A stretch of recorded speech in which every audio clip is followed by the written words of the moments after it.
اللہ اللہ اللہ اللہ کرنے دھرنے والی ذات.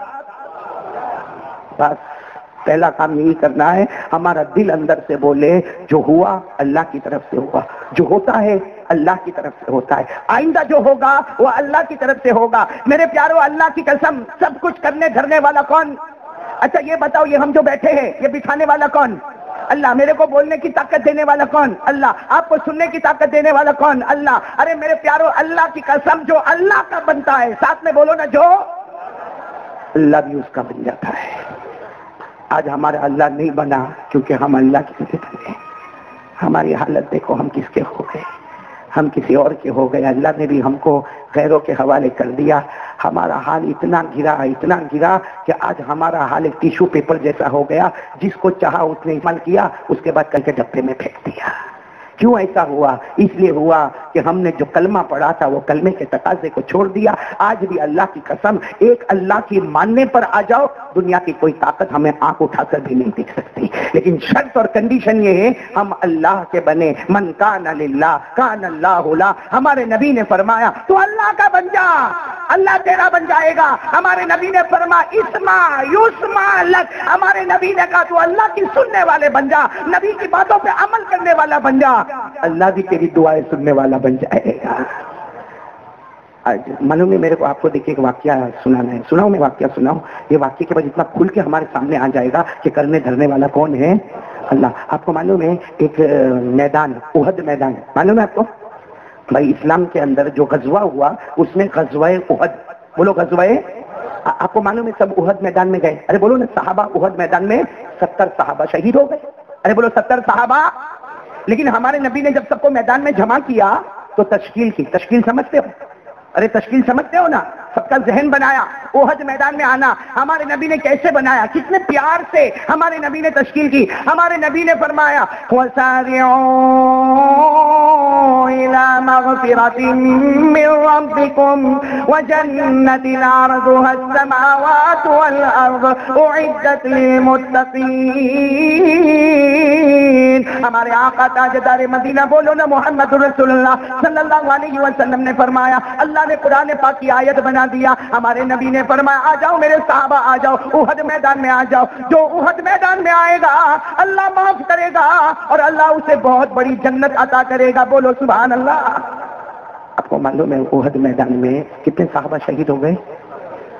احد میں آپ کو احد میں پورا واقعہ نہیں سننا تھا، اتنا بتاؤ احد میدان مکمل ہو گیا، ختم ہو گیا. بولو احد میدان. نہیں ساتھ میں بولو نا، میدان احد، غزوہ احد ختم. سارے صحابہ آ گئے بھائی، ہو گیا. سارے صحابہ واپس اپنے گھر کی طرف آ رہے. ایک بوڑھی عورت، 80 سال کی بوڑھی عورت. آج آپ کو بتاتا ہوں ماں کس کو کہتے ہیں. ایک 80 سال کی بوڑھی عورت لکڑی کا سہارا لیے. ان کا ایک ہی بیٹا، بولو ان کا ایک ہی بیٹا. بیٹے کا نام ہے حضرت مالک. بولو بیٹے کا نام کیا ہے؟ حضرت مالک. ایک بوڑھی عورت، 80 سال کی بوڑھی عورت، وہ لکڑی کا سہارا لیے ہوئے. بھائی لکڑی کا سہارا لیے ہوئے بوڑھی عورت ہے، بیوہ عورت ہے، اور اس بیوہ عورت کا کوئی سنبھالنے والا نہیں ہے، صرف ایک لڑکا ہے. اور لڑکے کا نام کیا ہے؟ نہیں بولو، لڑکے کا نام کیا ہے؟ حضرت. بوڑھی عورت ہے بھائی، بوڑھی اماں ہے، بہت بوڑھی اماں ہے. لڑکے کا نام کیا ہے؟ حضرت. سب لوگ احد میدان سے واپس آ رہے ہیں. یہ بوڑھی اماں بھی لکڑی کا سہارا لے کے جا رہی ہے میدان کی طرف، اور سب کو پوچھ رہی ہے میرا بیٹا بھی گیا تھا، کیا ہوا؟ این ابنی مالک، میرا بیٹا مالک کا ہے، میرا بیٹا مالک کا. اب جو صحابہ واپس آ رہے ہیں نا، اس میں بہت سارے صحابہ کو معلوم ہے کہ یہ عورت کا بیٹا شہید ہو گیا ہے. بولو یہ عورت کا بیٹا کیا نام؟ حضرت مالک ہے، شہید ہو گئے. بولو انا للہ وَإِنَّا إِلَيْهِ راجعون. اللہ کو پیارے ہو گئے.